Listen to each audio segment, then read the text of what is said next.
have our transfer quill. So you're hopefully somewhat familiar with our entire quill line. So it started with our foil quill. It was a product that connected to electronic cutting machines and allowed you to turn it into a foil machine. And then after that, we launched a bunch of other quill items. We kind of define a quill as a tool or instrument that's going to kind of plug into your electronic cutting machine. So we had a cinch quill, and we had a glitter quill and a fabric quill and all sorts of different things. So the latest addition is the transfer quill right here. And this uses, this is a set of markers that's going to fit into your electronic cutting machine. It comes with all the adapters that you need depending on what machine you have. So it all comes in the box. And this has an infusible ink. So that allows you to use your machine to draw whatever you want. And then it's also going to come with your wrap, which you can then place around your blank. So let's say we drew this on our Cricut machine or our Silhouette. We're going to then put it onto our blank. We're going to wrap this around, heat it up in our oven, and we have great instructions on how to do all of that. And then it's going to transfer onto your surface. You can also use this to transfer onto t-shirts. Cricut and other companies offer a heat setter, so you can use that. You can use irons. There's different instructions online on how to do that. So lots of different options there. But yeah, a great little kind of all-inclusive little kit right here. Hey, Tavner, I was Yeah. going to add, and we are planning on coming out with some blank surfaces ourselves in the future so that we can offer kind of everything that would be needed to make this type of project happen, right? Yeah, absolutely. So we're working on it right now. And so we do have several blanks that are available right now. And then they are pretty readily available on the market. So I don't feel like customers are limited in any way.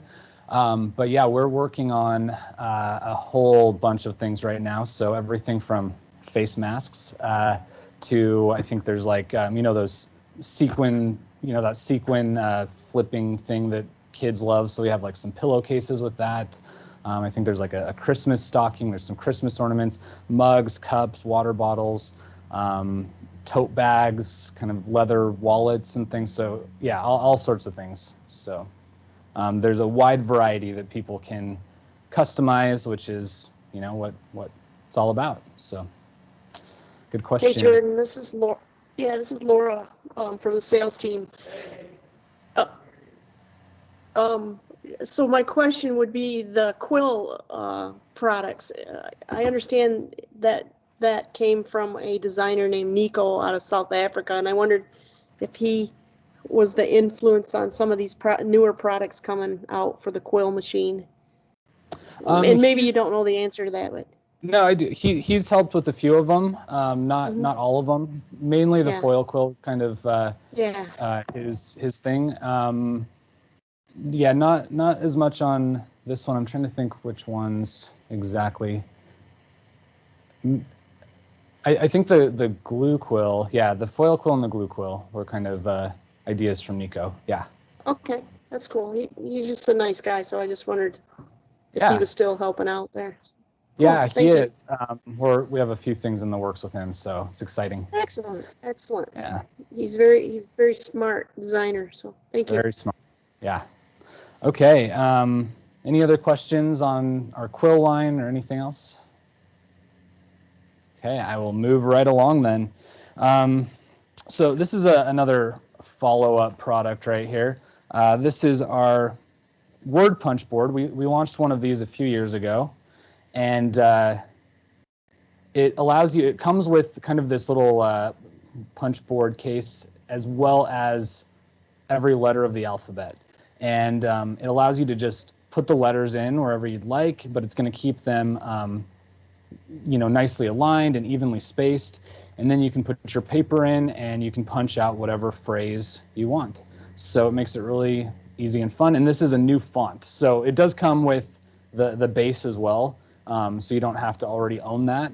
But it's a brand new font. Initially, we launched a sans serif font, no, a sans serif font, an uppercase sans serif font. And this is a lowercase serif font. So something very different. But yeah. All right.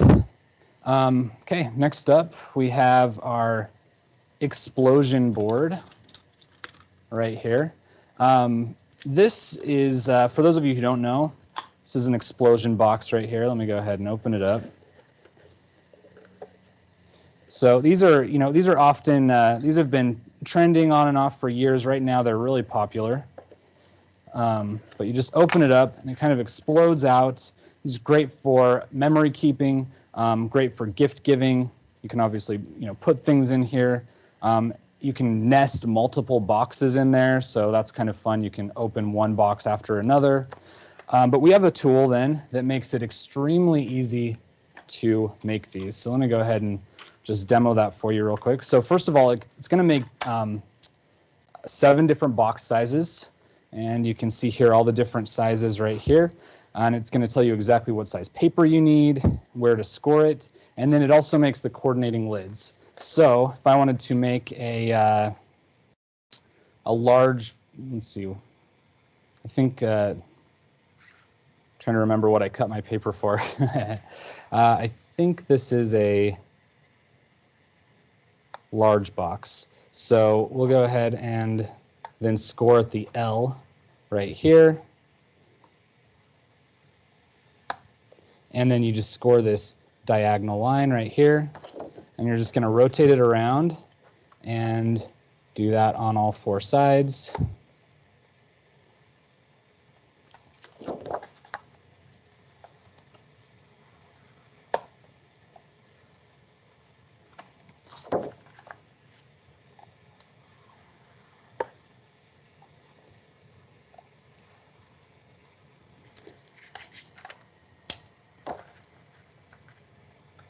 I think I scored on the wrong line. There we go.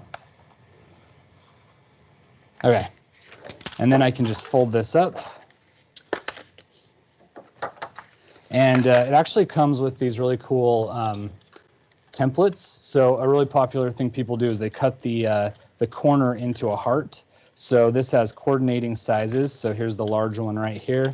I could just use this to trace my heart design into the corner and then cut it out. And then same thing with the lid. So again, I'm just going to take my piece of paper here, and then I'm just going to score it at the lid line and at the diagonal. And I'm just going to do that 4 times.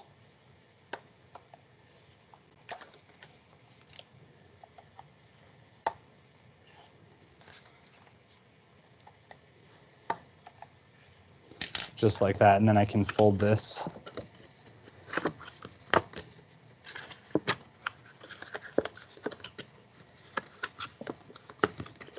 And the corners will just fold in on themselves, and that quickly, I can create my coordinating lid for my box. Again, I can create them in 7 different sizes that nest inside themselves. I can also use this tool to create additional kind of folds and pockets, so you can see some of those different folds and pockets inside of here. So all sorts of fun things. It makes it really easy. There's great instructions, and yeah, it's any questions on that one?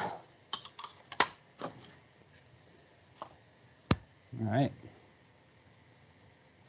Cool. Okay, moving right along then. Next up we have. Yeah. I'm sorry. Yeah. I saw one hand go up at the last minute. Oh, okay. Kristen, did you have a question on that box? Yep. So it makes 7 different boxes, but the lid, you said there's just a lid line. So is the lid the same size for every box, or how does that No, work? the lid. So it depends on. Again, it tells you right here the paper size you need for your lid. Okay. So depending on the paper size, you always score it at the lid line, but it's going to make them different sizes depending on your paper size. So Got it. Okay. that's a really good question. Yeah, you can see right here the lid line right here. So Okay. anyway, yeah, so we just tried to make it as easy as possible. It's really foolproof. You just, it tells you exactly what size to trim your paper down to, and then from there it's literally just scoring, the corners. So it's very easy. Well, Okay. All right. So disc binding is obviously very popular with journals, planners. There's some, punches out there that allow you to punch like one sheet at a time to fit like a very specific planner, the Happy Planner or something like that. What people have wanted to do is to be able to make their own books, but also to be able to punch thicker materials. And right now you can only punch, thin paper on what's existing on the market. We're known for our punches that can punch through extremely strong materials. We've had our Crocodile for years. And so this is another one. This is our disc punch right here. And it actually has a little alignment guide right here. So what you can do is you can take, a stack of paper right here. I have quite a few sheets. I could take chipboard, I could take thin tin, plastic, and I can go ahead and punch that. And you can see how it's punched my my notch right there. And then I can actually use my alignment guide, so it's embossed and it's going to fit right into that space, if you can see that. And then I can just keep punching. I can go the entire length of my paper. I could do a cover out of chipboard. So there we go. You can see my notches right there. And then I can take my my discs, and we do sell some different packs of these, and I can insert them in, and that allows me to bind my project or add pages or covers to existing planners and journals. And again, it's very, very powerful. It's going to punch through all sorts of thick materials. So, any questions on the disc power punch? We do have a whole line of power punches, and then again, of course, our Crocodile Big Bite. So all sorts of tools that are known for their strength. Okay, we have some new. I did see a hand go up from Jackie before that demo. Jackie, was there something we missed on our last demo for the explosion board that you needed answered? No, I wanted to know if when we're showing each one of these, if you can show the packaging also. Oh, okay. I don't have. Yeah, I want to see how it's with me on all of them. Okay. But we always, I think I could use this as a good example. We always do have great imagery. We have, great project inspiration, great product details. Yep. So yeah, for example, I know that the explosion board has a whole insert here that shows, different inspiration, and it shows some projects that are made and kind of how you use the tool. And then there's great instructions on the back. So yeah, we definitely try to educate on our packaging. It's a big initiative for us. We also almost always have 4 translations on our packaging. So English, Spanish, French, and German. We just have, customers all around the world, and we want to appeal to as many as we can. So, okay, thank you. Good question. Yeah. Hey, Okay. Jackie, Yeah. Jordan, Kelly, Kristen just reminded us that Kelly's links to the products all show the packaging, so you could use that email to see those if you need to. Great. Yeah, that's a good point. Cool. Okay. All right, we have some brand new punches right here. First of all, we have our large sequin punch. So this not only punches, but it also embosses at the same time. So here I've just made a jumbo size sequin. The crafting team has done some really cool projects with these, made all sorts of garlands, put them on cards and pages, put them all together to create really, really cool effects. So it's just, yeah, really unique, giant sequin. We also have our corner punch right here. So again, this punches and embosses at the same time. This creates this little shape right here. And what you do is you just fold over, so it's actually embossed or scored these lines in here. So I just fold it over, and then there we have a perfect photo corner that I can wrap around onto my photo or whatever else I want to put that on. Kristen, if you want to go ahead with your question. So I see on the documents we have, the sequin punch, it says works best with foiled paper, and then the photo corner punch doesn't say anything. We all know customers test these punches to the limits. Is there anything they don't punch, or is there any anything on the packaging that says like what you shouldn't use with them? Yeah, well, I think, you know, punches in general, I mean, there's maybe a few examples that are special punches for like chipboard, but 99% of the punches on the market are meant for paper, cardstock, and I don't believe any call that out. So I think that's something customers kind of know and understand. We called out specifically foil paper just because the, you know, it embosses it, and the foil really kind of shows off those different facets and makes it look like a sequin. I mean, sequins are generally foiled. So you can easily use this on cardstock or any paper that you want to. And they look really cool too, but we just, you know, to get kind of a sequin effect, it's recommended to use foiled paper. So, which makes sense. There's always that customer too that is gonna try it on something. Yeah, and they can punch it on whatever paper they want to. I would not worry about customers using punches for chipboard though. I think, again, I mean, there's, you know, I don't know of any punches that call out that it has to only work on paper. I feel like that's just common knowledge in the industry. So I don't think that's a concern at all. But yeah, cool. All right. So last up we have our mini cinch, and I only have a prototype to show you right now, but you know, it's always exciting to kind of see what's in the works. So here's our prototype. And I'm not sure if you're familiar with our original cinch. Here's we have a We Are version, we have a Heidi Swap version, but you can kind of see the difference. You can see it in the box here, and you can see the difference in size. So this is easily half the size of the original cinch, as well as half the price, which is nice. And yet it retains most of the features of the original cinch. There are a few things that are different. One being that it's only going to work with our most popular wire size, which is 5/8 inch. It's a great size to make you know, any sort of book that you'd want. It's still going to hold, you know, 100 sheets of paper, you know, have 100 pages. So it's still going to create, you know, books, large books that are, you know, going to appease most people. Obviously, we do still sell our cinch, so you know, if there's customers who are wanting to make massive projects, you know, that's going to be the way to go. But I think for most customers, this is really going to be an awesome option for them. And again, just to kind of show you how it works. So, you know, let me take my, you know, same stack of cardstock right here. You can just go ahead and put that in. Let's go ahead and it has this kind of alignment guide right here that's going to, depending on what paper size I'm using, allow me to center my holes perfectly. And we'll just go ahead and punch that.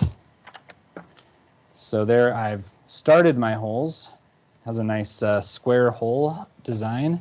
And then I have this alignment notch right here that I can lower. Sorry, there we go. There we go, okay. And then I can punch the remaining holes. So you can see right there, here we go, you can see right there that it's centered my holes. I don't get like a half punch or anything the way this is designed. Because with the original cinch, you can kind of pull out pegs to make sure you don't get those kind of half holes that would be half on your paper and half off. The way this one's designed, it doesn't have those holes that are removed, but that's why we have those starting guides, so that depending on what paper size, you're always going to get those centered holes. And then I can, you know, it has the area to hang my wire. And sorry, I didn't bring any wire in here today, but I can go ahead and put my wire on here, thread my book onto the wire. Then I'm just going to move it around to the back, and I'm just going to cinch down my wire so that it creates, you know, our nice book right here with our nice cinched wire.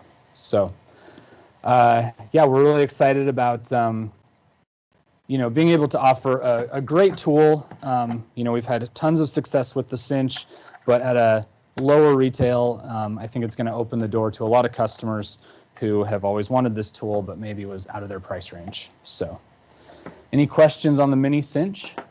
I was just going to add, so the mini cinch, that will be coming out first quarter next year, probably around March. I don't know if we have a definite date yet, but Yeah, this is something that I think there's going to be a lot of hype around. The original cinch has just done phenomenal for us, and people really love to create their own books in their own size. So the mini version is going to be an excellent addition to that. As Tabner mentioned, I think the price point of it is what will really push people to need the mini version as well, because it's going to be very affordable. Also, I wanted to note, within the cinch, the hole punches there, those are the same hole punches that you would like find in the crocodile. So that's the same kind of strength that the cinch offers. It's a really powerful punch. Yeah, which for bookbinding, you're going to want to punch multiple sheets at a time. It would take forever to punch one sheet at a time. Plus, your covers are going to be chipboard or, plastic or whatever. And so you're also going to be able to punch that. So yeah, thanks, Carissa. Cool. Let me open it up to any additional questions. If there's any other products that you had questions about, maybe that I didn't cover here, I'm happy to answer or try to answer any questions that you have. If not, I know that we have Shannon on deck, and she can come demo some stuff for you as well. So I do think we have one question out there. Kathy, you have a question? Yeah. Yeah. What is the suggested retail for that new cinch? And are you guys considering bringing that out in any colors? So yeah, the prototype is just white. It will be kind of a combination of mint and white, like our typical We Are Memory Keepers tools. That's the only color right now, but yeah, certainly that's something we could look at doing in the future. Maybe just like right now with our large cinch, we have a square hold version and a round hold version. So maybe there's something there that we would look at doing under a different color. The retail on that, I believe, I I believe just pulled it up. It's going to be $79.99 yeah. retail. The original, I think, is $129. I can check though and send that out. Yeah, and it might even be $139 now. I'm not sure, but yeah, it may be now. Yeah. So, yeah, good question. Yeah, we know our customers are always wanting tools and different custom colors, so that's definitely something we could consider doing for sure.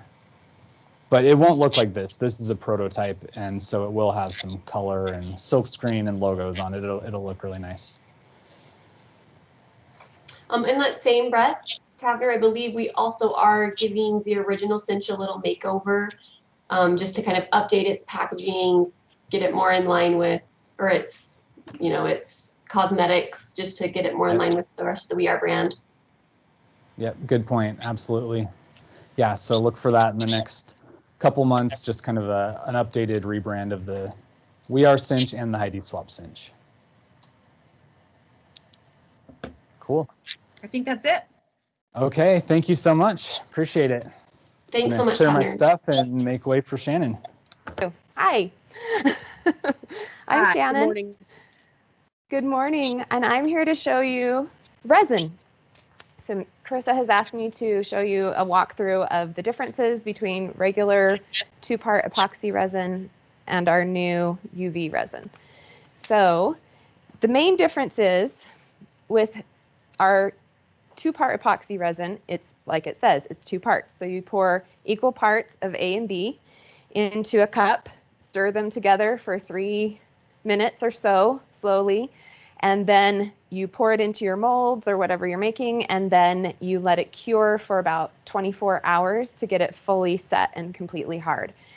The cool thing about UV resin, this is a bottle of UV resin, it comes already ready to go. You don't have to mix any parts together.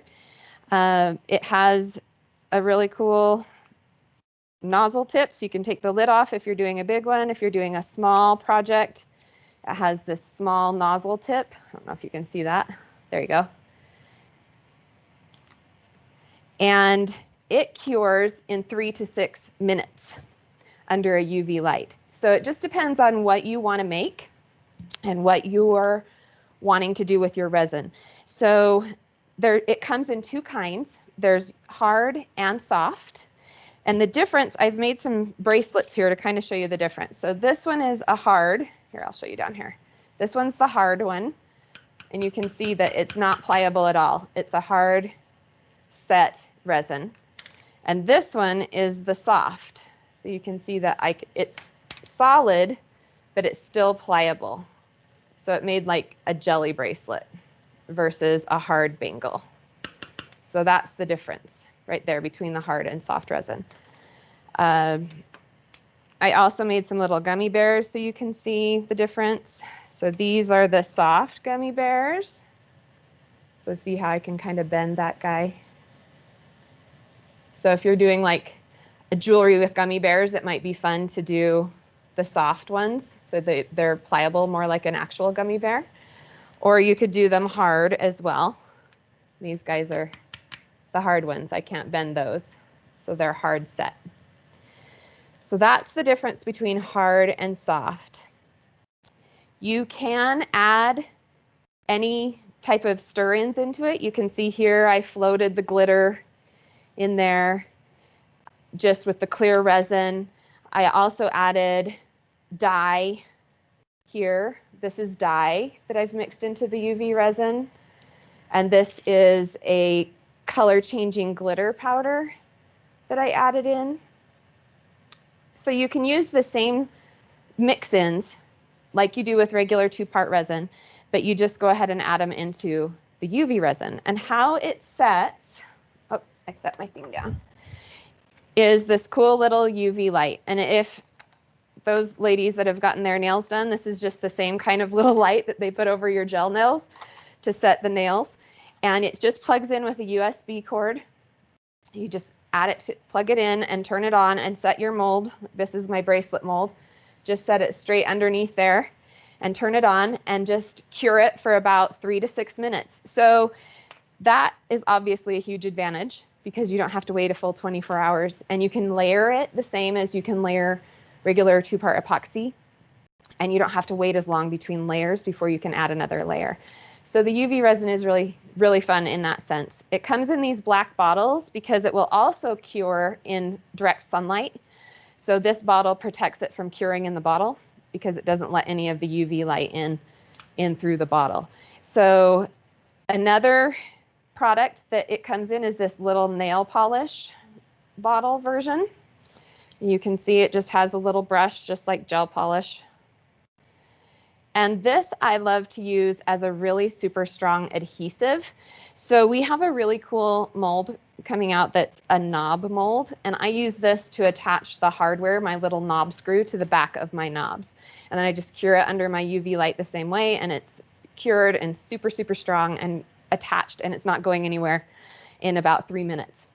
And I love that about it. So it's super fun. Also, these, sometimes with 2-part epoxy resins, when you add in glitters and then you pour it into your mold, because of the long cure time, the glitter tends to sink down to the bottom. And with these, you can see I got really good suspension of glitter in there. Because it cures so much faster, the glitter doesn't have time really to sink to the bottom of your mold, so it suspends in there a little bit better. So it's really fun to use just the clear resin itself and suspend stuff in it, and it doesn't sink as fast. You can use any kind of mold.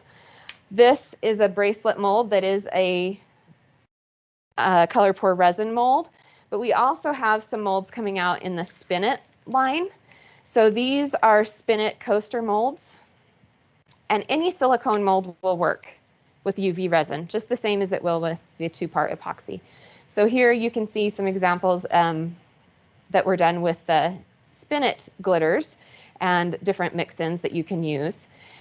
The Spin It glitters are really, really fun because they're super shiny. I love them because of that. They have such a great reflection on the glitters in the Spin It glitters that I tend to kind of go to those a lot when I'm working with any kind of resin because of just the sparkle factor that it brings to it that I really love. And they also have Spin It molds that are jewelry pendants. I don't know if you can see those in there very well. There, maybe that's easier to see.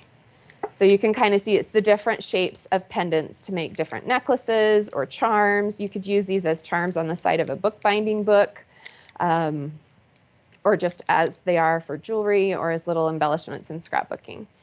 And those are really nice, and they're individual little molds instead of all being on one mold, because sometimes the jewelry molds all come on one, and these are all little individual molds, so that's fun. Another thing that we have in the Color Pour resin line that I love, love, love as I've been working with resin is these little silicone tools.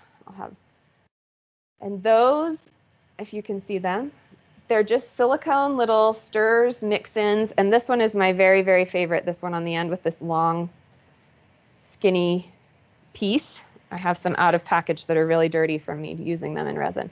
You can kind of see them right here. So some of them have little scoops, so you can scoop up your glitter easily with this. This is my favorite one because you can actually dip that tip into the resin itself, pick up your little mix-ins and place them into your mold super easily with that little fine tip, and they just wash right off just like the molds. So you can just take a baby wipe and a little bit of rubbing alcohol. That's how I like to clean up any of my resin projects. So I just take a little bit of rubbing alcohol and a baby wipe and just wipe it off, and it cleans them up really nicely. And if it gets on your skin or anything or your surface, then that also is a way to clean that up. There's also, I didn't bring it with me, but there's a little silicone mat, which is really nice for working on, because if you spill on that, you can either let the resin harden on it and just peel it off like you would pop things out of a mold, or you can wipe it off with alcohol and a baby wipe if you don't want to wait for the resin to cure, and have another clean surface. So that is mostly what I brought to show you. Is there anything else, Carissa, that you wanted me to cover? Shannon, I think that's great. I was going to note, you said that the drying time is so much faster under the UV light, but with this particular resin, it could also just cure in sunlight. Isn't that right? It can. So it takes longer that way, but if it's a nice sunny day, and even if you're inside, if you just set it like on your windowsill, it can cure without the UV light. One of the reasons I ask is one of the questions from the sales team was, what if your mold won't fit under that UV light? Do you need to kind of like reset, like move the mold and reset it several times, or will the direct light from sunlight also help it cure with the UV? It will. Yes, the sunlight will help. And sometimes even after I've cured it under my light, I'll set it in my window to just get a really nice hard finish, just if I don't need it right away. It does help it cure a little bit more. This, I love this because it's super portable. So even on a large mold, I can set it kind of on top of it and just move it down. And it's about, 3 minutes in each spot, and it'll be cured. You can use this is the Color Pour Resin one. I like its size and it's super lightweight, but if your customer already had a UV light at home because they do their own gel nails or anything like that, then they can use that light as well. And those come in bigger sizes. If you don't want to have to move your light, that is an option. But this one is the one we use here in the studio. And I just turn it on, do my other things that I'm working on, and then I move it, turn it on again, do the other things, and I just keep moving it down, just down the mold. And even with doing that, if you consider not waiting 24 hours, it's so much nicer. It's so fast, and you can get really good results. Another cool thing about UV resin that I almost forgot to mention is the mold press. If you're familiar with the We Are Memory Keepers mold press machine, where you can make your own molds, the UV resin works in those molds really well and releases just right out of those really well. The 2-part epoxy resin has a little bit more of a chemical smell too, and this one, it doesn't have as many odors. I would still recommend using it in a ventilated area, and if you're sensitive to chemical smells, to wear a mask. That's normal in our lives now anyway, but just putting a mask on kind of helps filter that smell a little bit. But because it cures so fast too, you can only smell the chemical while it's wet. And so by the time it's cured, it's a fast process. You're not really around the chemical as much as you are with the 2-part epoxy, which is nice. That's awesome. Thanks, Shannon. Does anybody have any questions about resin or any other color pour programs? Shannon did mention this really ties in with this Spin It. You can kind of interchange the glitters, the mix-ins, the molds. I think you did good. You answered everybody's question. Okay. Oh, Thank good. you so All right, much. glad. Thank you. See ya. Thank you, everybody, for Very much for joining me. Thank you. Thank you. Thank you, guys. Thank you. Great job.